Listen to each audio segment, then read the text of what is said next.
All right, here with Braxton McGinnis and Cooper Snodderly after a big victory for their Nodaway Valley Thunder. Guys, great job out there today. Huge win against the Mound City Panthers. You guys knew that this was going to be a big game coming into it. Braxton, I'll start with you. How were you able to get your team back on track? Mound City scoring just before half and then getting the ball right after half, scoring then again to take the lead from you guys. How were you able to get them back on track and score so quickly? We just made some adjustments at halftime, figured out what they couldn't stop, and we just tried to execute our plays a little bit better than we were in the first half and fix those mental mistakes that we had. In a fairly clean game from you, I know there was that pick late, but really very clean football offensively. How do you keep that going into your next games? We just got to watch film, see what everybody's doing, make sure we keep the ball a little bit more protective the next game because it's a big game coming up. All right, and then Cooper, kind of a slower start in the first half for you, especially somebody with, I don't want to give you too much of an ego, but your status and what you're known for rushing-wise. How are you able to get yourself back on track in the second half and be more consistent on the ground? In the second half, first half, passes open, so the run just wasn't open, so we just used what we could. In the second half, they started guarding that pass a little more, so it opened the ground game for me to pound it. And then you're kind of like the guy that the team seems to go to whenever you're on the 1-2 yard line to try to pound the ball into the end zone. What is your mindset going into plays like that whenever you know that you're so close to that sweet nectar of the end zone? How can you get in there and drive forward? I'm just finding one of my guys, getting on his back, and run as hard as I can.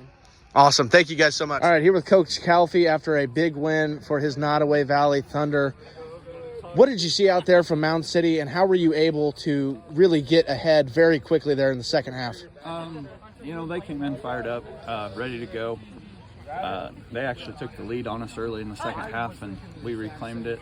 Their game plan was good. We've got to clean up some mental mistakes that we had, penalties that, we probably had more penalties in this game than we've had as a team all year.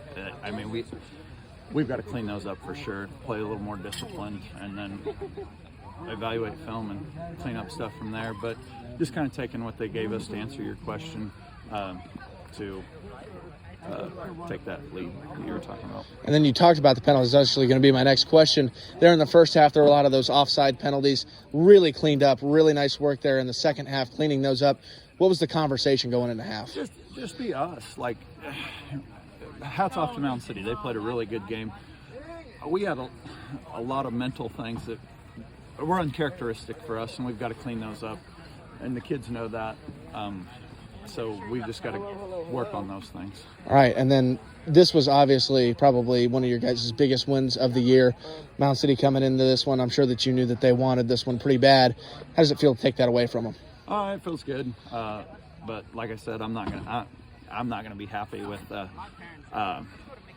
things that we need to clean up, like those penalties, and we turned the ball over tonight too. So, I tell the kids all the time, if you want to be judged as a team that is playing for a championship, you can't have those little things. So that's kind of the standard that if we all agreed, that's what we're going to hold each other to. So, all right, thank you very much, Coach. Thank you.